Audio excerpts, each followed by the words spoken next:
Bismillahirrahmanirrahim. Assalamualaikum warahmatullahi wabarakatuh. Alhamdulillahi rabbil alamin. Sebentar, turunkan ininya.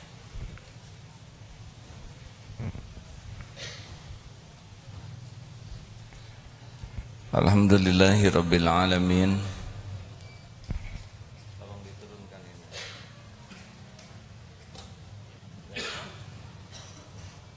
Setiap kali saya ceramah layar diturunkan karena gelap ya. Setiap kali ceramah layar diturunkan ya, supaya backgroundnya tidak gelap. Alhamdulillah, alhamdulillahi rabbil alamin. La haula wa la quwwata illa billahil aliyyil azim. Allahumma salli ala sayyidina Muhammadin wa ala alihi wa ashabihi ajma'in. Kajian Al-Hikam nomor 278. Bismillahirrahmanirrahim. Wa innaman ayqana anna Allah yatlubuhu sadaqat talaba alaihi wa man alima annal umura biyadillahi in jama'a bitawakkuli alaihi. Dan bahwasanya siapa yang yakin bahwa Allah menuntut dan menyuruh kepadanya melakukan ibadah, pasti ia bersungguh-sungguh menghadap kepada Allah. Dan siapa yang mengetahui bahwa segala urusan itu di tangan Allah, maka pasti bulat tawakal menyerah kepada Allah. Ini surat At-Talaq ayat 2 dan 3. A'udzubillahi minasyaitonirrajim. Wa may yattaqillah yaj'al lahu makhrajan wa yarzuqhu min haitsu la yahtasib wa may yatawakkal 'ala Allah fahuwa hasbuh. Barang siapa yang bertakwa kepada Allah, maka baginya jalan keluar dari aneka jenis urusan. Wa yarzuqhu min haitsu la yahtasib, dan Allah akan beri kepadanya rizki yang tidak diduga, yang tidak disangka, dari arah yang tidak disangka-sangka. Wa may yatawakkal 'ala Allah, dan barang siapa yang hatinya tawakal, bulat, yakin kepada pengurusan Allah, maka Allah jamin dia akan dicukupi. Jadi hadirin, masalah terbesar kita bukan masalah yang sedang kita hadapi. Masalah terbesar kita adalah kualitas ketakwaan kita. Kita ini bodoh kecuali dituntun oleh Allah. Kita ini lemah kecuali dikuatkan oleh Allah. Kita ini fakir, tidak punya apa-apa. Jadi prinsip dasar makhluk itu adalah lemah kecuali Allah memberikan kekuatan, bodoh kecuali oleh Allah diberikan ilmu dan bimbingan, dan fakir, tidak punya apa-apa kecuali Allah yang menitipkan apa yang dia kehendaki sesuka Allah, kapan waktunya. Dan kita ini hanya punya dosa. Kalau amal itu adalah hidayah taufik Allah, kalau dosa adalah pekerjaan kita. Jadi kita memang tidak bisa apa-apa, persis seperti bayi yang baru lahir, tidak tahu apapun. Hanya Allah memberikan kekuatan, memberi ilmu, memberi tenaga, memberi titipannya. Untuk menyelesaikan masalah, kalau tidak dibimbing Allah, pasti ngandelin nafsu, berat. Dan Allah memerintahkan kita patuh kepadanya, yang disebut takwa. Takwa itu keyakinan yang berbuah patuh dan pasrah. Dan kalau kita makin takwa, makin datang tuh bimbingan Allah. Makanya yang harus kita cemaskan dalam diri ini bukan masalahnya, karena semua masalah itu sudah dirancang oleh Allah. Yang kita cemaskan, kita kurang yakin ke Allah, kurang patuh, kurang pasrah. Kalau orang-orangnya sudah yakin, patuh, pasrah, Allah suka, ya sudah, urusan itu dibereskan. Apakah dibereskan kita tidak ikhtiar? Terserah Allah. Kalau kita harus ikhtiar, kita akan dibimbing, kita akan dikasih ilmunya, kita akan dengan dipertemukan dengan orang yang jadi jalan, kita akan diatur, diberi ide, diberi gagasan, diberi ketenangan, diberikan langkah-langkah. Kalau mau bicara dituntun bicaranya, kalau mau mikir dituntun pikirannya. Emang dipikir kita ini pinter? Enggak ya. Kita bahkan tidak mengerti otak kita seperti apa. Betul? Tidak ada yang jago. Yang jago-jago tuh karena Allah saja lagi melindungi. Walaupun ribuan kali terjun, kalau waktunya Allah bikin mati, ya mati saja, nggak ada jago. Walaupun berkuda segitu jagonya, kalau Allah mau bikin jatuh, ya tinggal jatuhin saja. Jadi sebetulnya tidak ada jago, tidak ada ahli. Yang ada tuh ya cuman karunia Allah saja. Makanya kalau kita taat dan Allah mau ngasih jalan keluar, terserah Allah. Mungkin dimasukkan idenya ke kita, kepikir dari tafakur. Mungkin kita dipertemukan dengan orang yang lebih pintar dalam hal ini sehingga memberikan masukan. Mungkin kita akan dibantu oleh orang-orang yang lebih kuat, yang lebih mengerti. Nanti ketemu dengan solusinya. Makanya hadirin, jangan risau dengan masalah yang ada. Risaulah kedekatan kita ke Allah. Nah sekarang tentang keperluan kita, ya. Kita tuh nggak ngerti keperluan kita apa. Coba kita perlu, coba jelaskan. Ini kan pada punya mata ya. Adek, maaf sini sebentar. Tolong jelaskan keperluan untuk menumbuhkan rambut. Pakai sampo, terus pakai vitamin. Iya. Gitu ya. Jadi untuk menumbuhkan rambut tuh pakai sampo dan pakai vitamin gitu. Oh ya, terima kasih ya. Banyak yang belum punya sampo dan belum punya vitamin, rambutan juga. Coba sini, Adek yang mau diwisuda. Adek kan punya air mata. Tolong jelaskan komposisi air mata serta jumlahnya, serta bagaimana supaya air mata ini ngepas ya, nggak kurang, nggak kebanyakan. Gak tahu. Sudah berapa lama punya mata? 23 tahun. Tidak tahu kan kita ya. Nih sini ini saya lihat ini lebih jelas lagi. Tolong bagaimana untuk menumbuhkan gigi ya, supaya tidak kepanjangan dan jumlahnya tidak kebanyakan. Gak bisa kepikir. Tidak kepikir. Kenapa semuanya memanjang, giginya enggak? Panjang terusnya kan. Bayangkan tidak? Tubuh membesar, gigi memanjang tuh sampai penuh. Satu lagi sini deh. Ini sudah ada dalam nih. Gimana supaya air ludah komposisinya apa saja supaya nggak kebanyakan? Belum ada ilmunya. Tidak ada. Kenapa kita nggak kebanyakan air ludahnya? Coba kalau kebanyakan 2 liter sehari ya, tidak ada wibawa. Di sini harus bawa ember kecil kan. Coba kebayang tidak presiden bawa taplak di sini? Nyaris kita tidak tahu apa-apa tentang tubuh ini, benar? Tapi beres tidak urusan tubuh ini? Jawab, beres tidak? Beres nih. Masya Allah. Mata kedip tidak usah dihitung berapa kedipan sehari. Waduh, Masya Allah, Masya Allah. Bandingkan kerumitan tubuh kita dengan kerumitan masalah kita. Rumit mana? Darul Tauhid ini kurang lebih 3.500. harus bangun gaji, nggak ada apa-apanya dibanding rumitnya tubuh ini.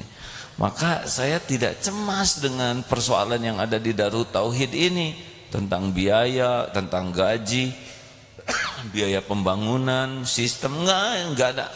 Yang saya cemaskan kita kurang takwa, kurang tawakal, itu saja. Saya dititipin anak 11, nggak cemas tentang rezekinya, sama sekali tidak cemas. Karena saya tahu setiap anak ada rezekinya. Yang dicemaskan ini anak bertakwa enggak, tawakal tidak ke Allah. Karena itu yang akan membuat urusan dia jadi beres dan berkah dan dia dicukupi. Bagaimana kita mau mencukupi tubuh ini? Tahu juga enggak keperluannya? Nih sini. Pokoknya yang dekat-dekat. Sebutkan komposisi rambut supaya tumbuh kuat lalu tidak gampang copot. Tidak tahu. Udah tahu jawabannya, jangan niru yang itu, harus jawab. Enggak tahu. Enggak tahu. Kenapa kita rambutan? Ya, yang ke atas dengan yang ke dalam itu nikmat. Yang keluar dari kulit itu nikmat. Yang di dalam kulit akarnya itu nikmat. Sekarang ada yang di dalam aja, nggak ada yang keluar, judulnya gundul. Sekarang ada yang di luar aja, nggak ada akarnya, apa namanya? Botak. Saudara tahu kekuatan rambut ini dahsyat karena struktur rambut ini berpilin-pilin begitu. Siapa yang bikin ini? Apa kita makan sari rambut, sari arang supaya hitam? Kenapa? Nih Bapak yang beruban, bagaimana cara menumbuhkan uban, Pak? Ya uban pengen hitam keluar putih. Ya. Ini benar-benar luar biasa. Coba, kenapa akhwat tidak berjanggut? Karena kurang bagus dari kerudung ngejendol. Sayang, kita mah kebanyakan mikirnya yang nggak perlu dipikir. Harusnya pikiran kita fokus tingkat ketakwaan. Takwa itu apa sih? Takwa itu hati yang yakin, yang berbuah patuh dan pasrah. Jadi orang makin takwa itu makin yakin dan hasilnya kepatuhan kepada perintah dan juga kepasrahan kepada jaminan Allah. Dan Allah Subhanahu wa taala tahu tingkat ketawakalan kita. Kalau kita makin tawakal, udah urusan kita fahuwa hasbu, diurus. Kita akan dipertemukan dengan ini, rezeki kita akan diatur, semuanya ada yang ngeberesin. Kita ikhtiar. Tapi mirip cecak lah, ya. Cecak makanannya nyamuk. Nyamuk punya sayap. Cecak tidak punya sayap. Coba, mana yang lebih hebat? Cecak mencari nyamuk, nyamuk mencari cecak. Jawab. Bayangkan kalau cecak harus nyari nyamuk. Kemana? Dia nggak tahu ada selokan di sana. Betul? Baru juga turun kesedot pakai vacuum cleaner, nggak makan. Dia berjuang di tangga itu keinjak gepeng. Mau nyebrang kelindes mobil. Masuk ke selokan palid. Kapan makan? Terus. Kalau dia jaraknya 1 meter dari cecak, jatuh. Tetap aja ngedeketin itu. Dan apa keperluan nyamuk sama cecak? Bukan makanan dia, betul?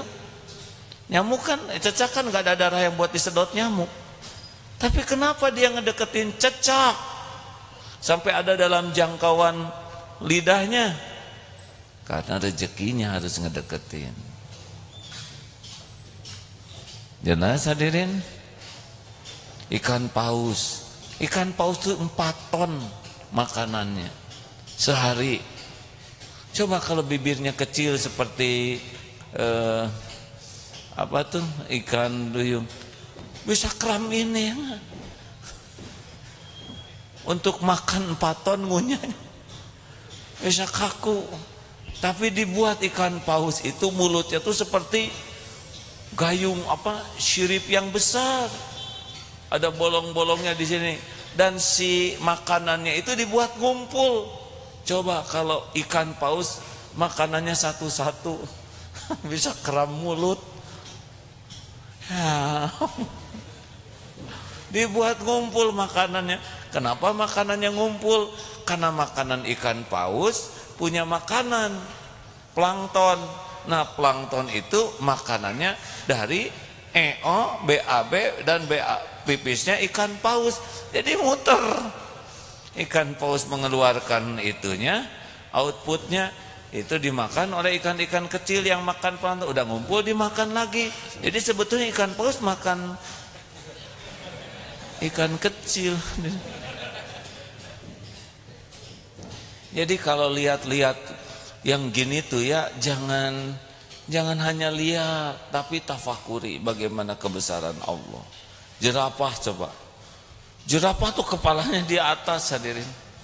Apa coba yang lebih hebat jerapah dari kita? Jantungnya.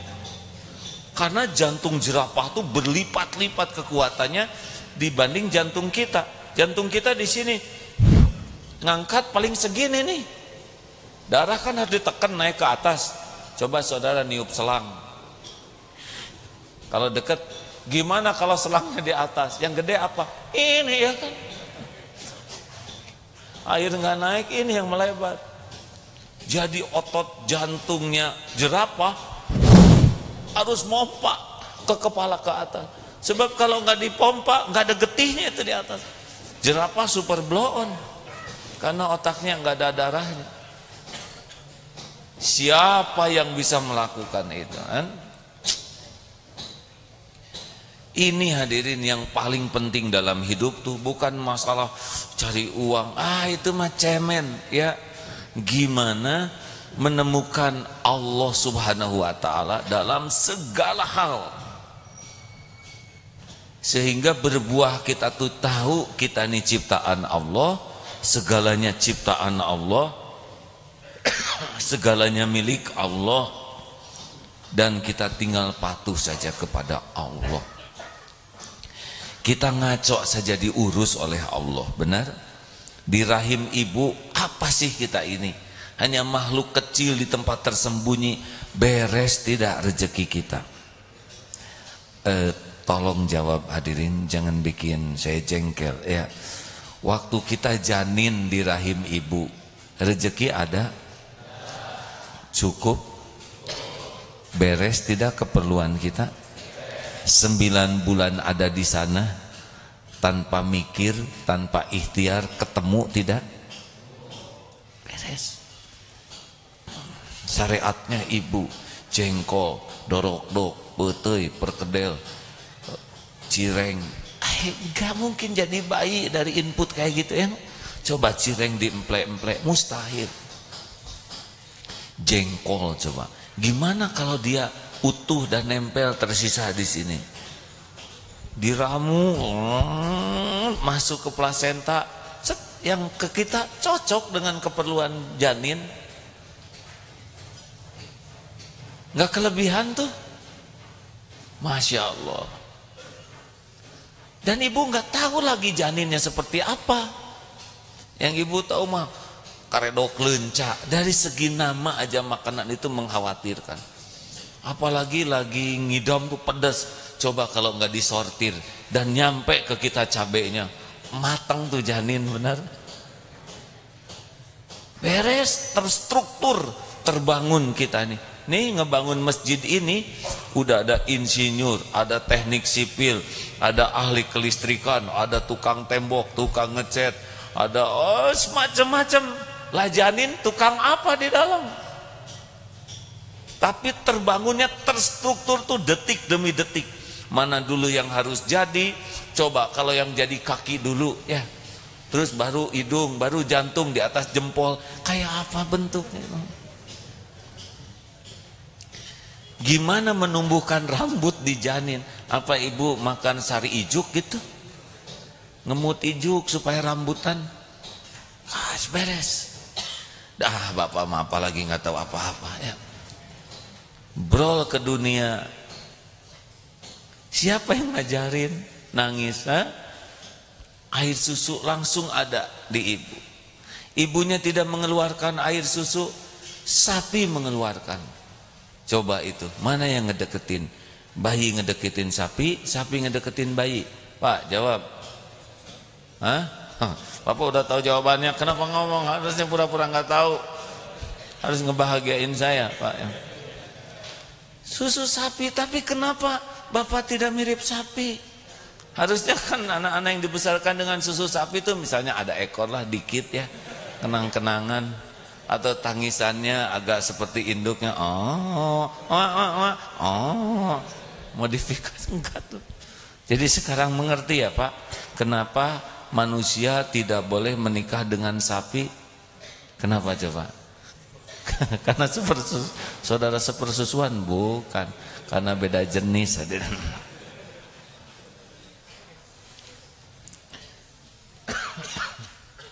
Jelas? Jadi udahlah, jangan ribet dalam hidup ini ya. Jangan kebanyakan segala dipikir.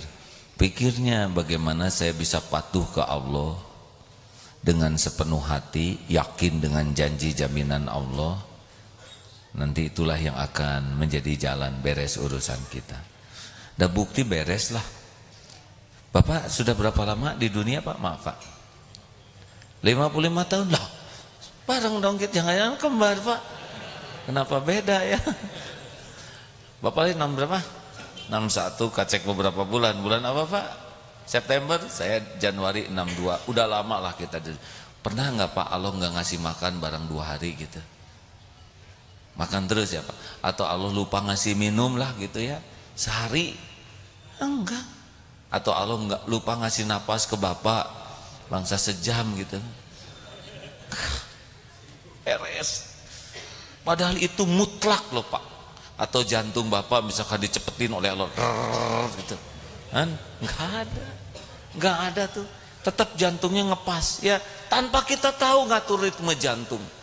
Atau mungkin Bapak pernah air ludahnya kebanyakan, air mata kebanyakan cirumbai, enggak. Atau oksigen misalkan oleh Allah dikurangin lah, enggak.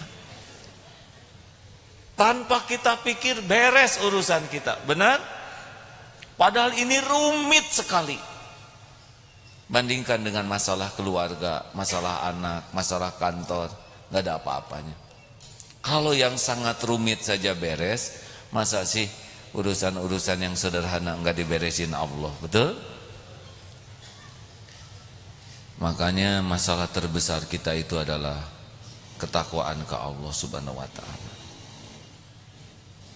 Jadi bukan masalah ini, bukan masalah ekonomi, bukan masalah politik, bukan masalah kedekatan dengan Allah, masalah ketawakalan, takwa, tawakal. Nah, kalau takwa, tawakal ini udah serius jadi prioritas hidup kita, sudah yang lain-lain seperti tubuh ini. Kita akan ikhtiar, tapi ikhtiarnya dibimbing oleh Allah. Kita akan mikir, tapi pikirannya dituntun oleh Allah. Jadi strategis. Jadi orang nyangka, kamu hebat. Kok bisa mikir ini? Ya Allah saja yang ngasih ide ya. Tidak ada yang hebat. Yang hebat adalah pertolongan Allah Subhanahu wa Ta'ala. Cukup. Ada pertanyaan? Terima kasih. Ini SMP Negeri 16 Depok. Mana ada? Oh, terima kasih. Selamat datang Dek. 266 Majelis Taklim Baitul Ilmi Cirebon. Ada? Alhamdulillah.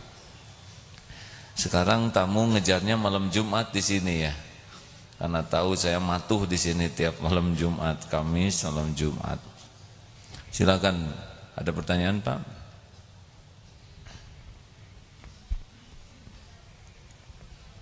Bismillah, Assalamualaikum warahmatullahi wabarakatuh. Izin bertanya. Silakan. Di suatu masjid ada imam yang bacaannya saya rasa sangat cepat, bahkan seringkali saya tertinggal bacaan di setiap rukunya. Yang saya tanyakan, sebaiknya solusi seperti apa yang harus saya lakukan? Apakah menegurnya secara baik-baik ataukah berbicara kepada tokoh di sana untuk memberitahukan? Baik. Sebetulnya forum ini khusus untuk kajian tauhid ya. Tapi tidak apa-apa karena udah keburu nanya ya. Kalau ada yang seperti itu sebaiknya bicara kepada yang lebih berwenang, yang mungkin perkataannya lebih didengar, yang perintahnya lebih dipatuhi. Kalau kita yang lebih muda bicara, pertama belum tentu pembicaraan kita ini caranya baik. Yang kedua, beliau belum tentu mau dengar dari yang muda, gitu. Lebih baik masukan, dan kalau memberi masukan jangan pakai penilaian. Menurut saya imam ini nggak bagus, itu udah penilaian. Pak, saya dengar tadi, nggak boleh sering. Kalau sering tidak jelas. Pada waktu sholat maghrib, bagi saya bacaannya merasa terlalu cepat. Saya tidak tahu pendapat jamaah yang lain dan saya belum paham bagaimana hukumnya. Silakan Bapak cari informasi, gitu. Jangan-jangan hanya kita saja yang merasa salah, ya. Gitu. Ya. Jadi kalau mau mengatakan sesuatu harus bal, benar, akurat, lengkap. Salah satu tidak bal adalah sering. Imam itu sering melakukan kesalahan. Orang itu banyak sekali. Nah, banyak, sering ini tidak jelas. Tuh banyak orang yang kecewa tuh datang ke sana, nanti tanya, berapa juta? Oh, enggak ada jutaan. Berapa ribu? Enggak juga. Berapa ratus? Adalah berapa? Ada 50 orang? Enggak. Berapa orang? Ya ada 2. Kan gimana 2 jadi banyak? Pertanyaan tentang kajian kita ada? Jadi fokusnya adalah hidup ini adalah apa yang Allah perintahkan, itu fokus kita. Dan jauhi apa yang Allah larang. Mikrofon harus dekat, ya. Tanpa mikrofon kurang tersimak suaranya. Ini dulu. Bismillahirrahmanirrahim. Assalamualaikum warahmatullahi wabarakatuh. Saya ingin bertanya, tadi saya di materi mendapatkan penjelasan bahwa kita itu kalau sholat harus merasakan disolatkan gitu. Nah, mungkin berarti maksudnya disolatkan dan juga hidup ini digerakkan oleh Allah itu seperti apa gitu. Jadi tadi di sholat itu kita itu harus bisa merasa bahwa diri ini disolatkan gitu. Nah, itu maksudnya gimana? Saya juga kurang tahu, ya, atau tanya ke beliau. Gini ya, untuk khusyuk ini beragam tekniknya. Karena tiap orang punya beragam latar belakang. Tapi yang jelas, sholat khusyuk ini kata kuncinya adalah penting. Kita akan khusyuk dalam situasi penting, pasti itu. Kita kurang fokus tuh kalau kurang penting. Jadi yang pertama ini, orang baru bisa khusyuk dalam sholat ketika yakin sholat itu merupakan momen penting. Penting itu menentukan. Coba lihat orang yang mendapatkan vonis, serius. Atau menjelang ijab kabul, ada nggak yang main-main gitu, ngagoler di masjid mau ijab kabul? Mustahil. Saya nikahkan saudara Fulan dengan putri kandung saya dengan mas kawin 1 kuintal emas dibayar tunai. Siap. Nah, pasti dia fokusnya sama komandan yang ini ijab kabul Pak ulang. Kan ada yang begitu tuh saya lihat di YouTube. Siap katanya. Salah Pak, dasar tentara yang harusnya terima saya nikah. Siap-siap naon ya. Enggak sah ijab kabul begitu. Fokus. Benar? Pernah lihat enggak pemanah yang enggak fokus? Pasti tetangga yang ngejerit. Pertandingan makin penting makin fokus. Betul? Pernah ada yang penaltinya nggak fokus, pasti fokus dengan tekniknya. Jadi pertama kali orang sholat khusyuk tuh dia merasa enggak ini pertemuan penting tidak. Nah, sesuatu dianggap penting kalau kita bertemu dengan yang menentukan, pasti penting itu. Nah, sedangkan Allah yang menentukan segalanya. Wasta'inu bis-sabri was-shalah. Ketika kita sadar Allah yang maha menentukan dan sholat tempat jalannya keputusan itu sholat menjadi penting. Coba yang melamar ke Darut Tauhid atau yang pinjam uang, nggak ada tuh yang pinjam uang sambil main-main. Saya mah ayah sok, saya tenan naon dah kemawel lah, nggak ada. Datang bawa fakta, ini hutang saya, Ini aset yang saya miliki, kalau boleh saya pinjam. Khusyuk. Ya kalau nggak khusyuk nggak dipinjemin ya. Jelas hadirin? Jadi kata kunci khusyuk yang pertama, merasa pentingkah sholat itu. Kata kunci yang kedua, paham atau tidak. Silahkan baca puisi dalam bahasa Rusia yang tidak dipahami, dijamin tuh nggak khusyuk ya. Kurumuy kerebek tong. Selain yang ngomongnya juga jadi lucu, yang dengar padahal yang dibaca sedih. Nah, penyebab kedua kita nggak khusyuk, udah nggak ngerti bacaan sholatnya. Bayangkan, ihdinas siratal mustaqim, tunjukkan kami kepada jalan yang lurus. Itu kan kata-kata penting. Siratal ladzina an'amta 'alaihim, minta jalan orang-orang yang diberi nikmat, bukan jalan orang-orang yang dimurkai, bukan jalan orang yang sesat. Coba orang yang minta petunjuk jalan, Pak, boleh tolong tunjukkan jalan saya ke rumah itu, Pak. Jalan orang yang bahagia, bukan jalan orang-orang yang dipukuli, Pak. Bukan jalan-jalan orang yang masuk jurang. Bisakah Pak bantu? Itu pasti khusyuk kalau dia sadar apa yang dia omongin. Benar? Sekarang nanya pakai bahasa mana gitu yang kita sendiri, bahasa suku pigmi gitu. Enggak bisa. Jadi masalah kedua adalah satu, tingkat kepentingannya. Kalau udah merasa sholat ini penting, dia serius. Yang kedua, kepahamannya. Kalau dia memahami, menikmati. Dan yang ketiga, ini masalah teknis tumanina. Kalau orang sudah bulat tumanina, setiap gerakan, setiap bacaan itu hadir. Saya belum merasakan tuh disolatkan oleh Allah tuh, enggak. Kalau saya sholat, saya merasa aja Allah sedang memperhatikan saya. Allah menentukan saya sesudah sholat ini. Jadi sekuat tenaga dijaga. Gerakan, bacaan, hadir. Mulut berucap, hati hadir. Seperti sekarang aja begini. Saya yakin saudara mendengar dan direkam lagi. Sekuat tenaga, hadirlah tiap kata-kata. Jangan ada yang sia-sia. Terakhir, ya.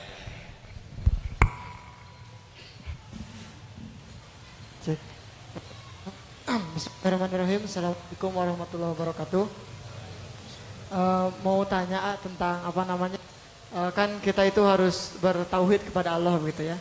Nah, apa-apa itu ada ya Allah yang ngurus. Tapi lama kelamaan itu kita merasa menjadi sombong. Jadi apa-apa tenanglah ada Allah begitu. Tenang ada Allah, apa-apa ada Allah begitu. Nah ini bahkan masalah ke orang lain pun tenanglah ada Allah begitu. Nah ini gimana masalahnya? Emang bener gitu. Sombong itu dua, batorul haq wa qumtun nas, mendustakan kebenaran dan menganggap remeh orang lain. Itu sombong, sakabur, takabur, sombong tuh itu cirinya. Tenanglah ada Allah, udah benar itu. Tinggal dia jadi patuh enggak ke Allahnya, jadi jauh dari maksiat enggak, jadi limaat enggak. Satu, tekadnya jadi kuat enggak dekat dengan Allah. Dua, dia jadi banyak tobat enggak. Tiga, jadi jauh maksiat enggak. Yang keempat, jadi tobat, taat enggak. Lima, jadi manfaat enggak. Kalau ngomong gitu enggak ada perubahan pada akhlaknya, berarti enggak yakin. Dia cuman alasan aja. Dan enggak tenang lah. Dan orang yang yakin ke Allah mah enggak perlu banyak omong kayak gitu. Seperti tenang, tenang. Itu teh enggak tenang ya. Dan yang tenang asli mah enggak ngomong gitu. Harus kuat, harus kuat. Itu teh belum kuat, Pak. Dan yang kuat asli mah enggak ngomong gitu.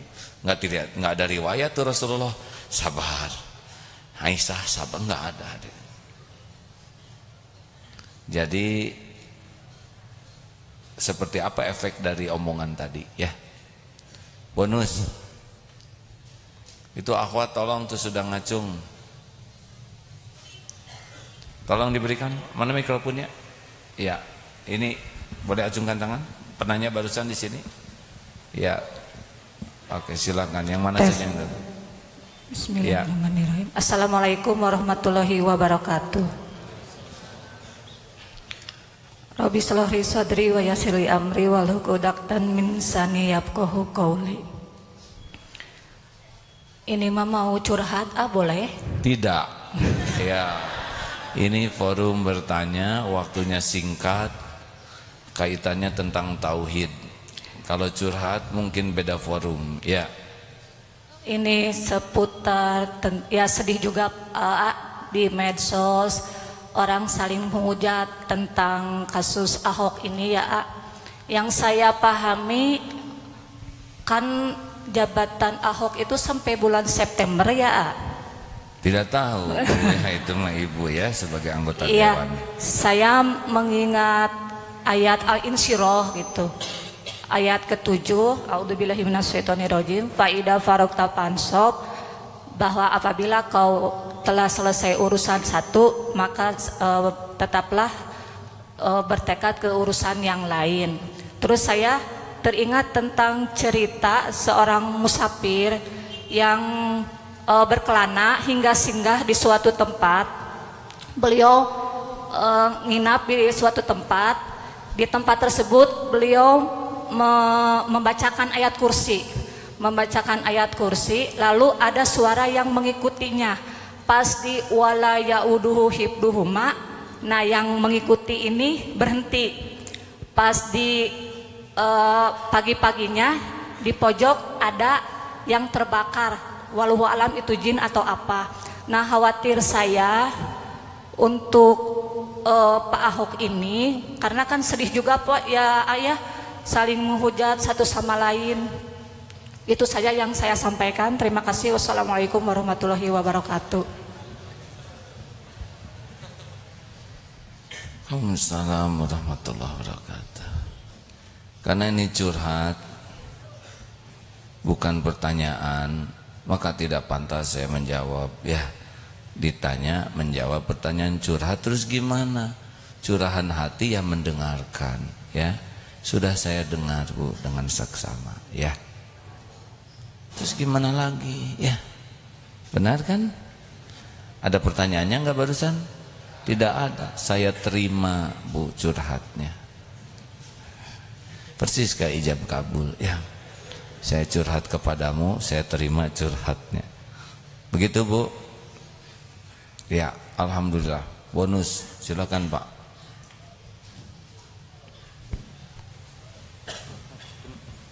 Tentang Pak Ahok. Pak Ahok itu ciptaan Allah, spesial untuk Indonesia. Umat Islam banyak hikmahnya. Yang paling penting kita harus berubah jadi lebih baik. Jangan sampai mirip. Ya, doakan Pak Ahok supaya dapat hidayah, jadi Islam yang soleh, sebagaimana doa kita kepada orang-orang yang belum dapat hidayah. Ya, kalau belum Islam aja ya nggak usah dipilih, ya, sederhana.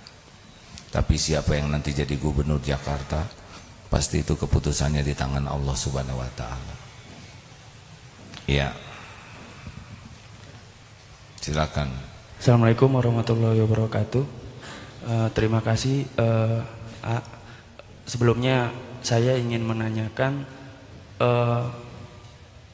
kenapa sih kita harus sholat gitu kan? Jadi dalam diri saya itu bertanya, kita ini beruntung gitu karena dilahirkan sebagai keluarga Islam gitu kan. Sedangkan manusia kan dilahirkan suci pada awalnya gitu kan. Jadi kadang saya juga bertanya, kenapa para sahabat itu begitu menikmati sholat begitu. Terus saya juga bertanya, kenapa saya melakukan sholat tapi masih ada aja maksiat-maksiat yang saya lakukan gitu kan.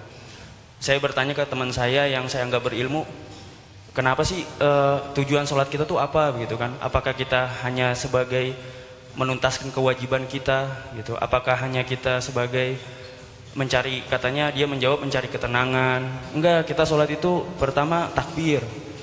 Sholat itu kita dari wudunya harus benar, diakhiri dengan salam, bacaannya harus tartil. Kita harus paham maknanya itu apa gitu. Saya mencari begitu, maksudnya kenapa selalu saya mendekat seperti itu tapi kadang ada maksiat lagi. Saya mau coba kayak gitu lagi, kadang ada kayak begitu lagi. Kenapa para sahabat itu bisa seperti tenang gitu, Bahkan kalau dia ada masalah, ada apa, sholat itu kayak nikmat gitu. Itu bagaimana? Saya kadang nanya ke orang sini, jawabannya cari ketenangan. Saya tanya orang sini, jawabannya supaya apa, bacaannya harus benar. Kita harus kayak gini ya, kayak gitu. Dari versi AA bagaimana gitu? Terima kasih. Jadi kayak orang buta disuruh menjelaskan gajah, ada yang megang ekor, ada yang megang kaki, ada yang megang, semuanya cerita gajah, ya kan? Saya juga mungkin beda lagi. Kalau saya yang tadi itu, bagi saya sholat itu momen sangat penting. Karena saya ini makhluk berlumut dosa, saya ingin diampuni Allah. Dan dalam sholat ada tuh, sholat itu mendatangkan ampunan. Saya ini orang yang susah untuk patuh ke Allah. Saya membutuhkan rahmat Allah supaya saya bisa ditolong jadi orang baik. Dan dalam sholat ada warhamni. Saya juga banyak sekali keperluan dan saya bingung bagaimana mencukupinya. Dan sholat itu membuka pintu kecukupan dari yang punya segala-galanya. Wajburni. Dan saya juga nggak mau hidup saya hina di dunia mau di akhirat maupun di akhirat. Saya ingin oleh Allah diangkat derajatnya di sisi Allah. Ternyata ada dalam sholat warhamni. Saya juga sangat perlu banyak rizki, beragam jenis rizki. Dan itu yang punyanya cuman Allah. Dan Allah janji dikasih kalau benar sholatnya. Warzukni. Saya bingung nih, saya harus ngomong apa yang benar. Niat saya supaya benar. Saya ngurus amanah pesantren ini juga gimana supaya benar. Dan saya juga ingin sisa umur ini benar. Saya perlu yang nuntun. Wahdini. Ada dalam sholat. Wah, saya juga nggak mau penyakitan lahir batin. Saya ingin sehat walafiat. Itu juga ada dalam sholat. Wa'afini. Saya nggak mau dosa-dosa saya yang banyak ini dibuka. Saya pengen hapus semuanya.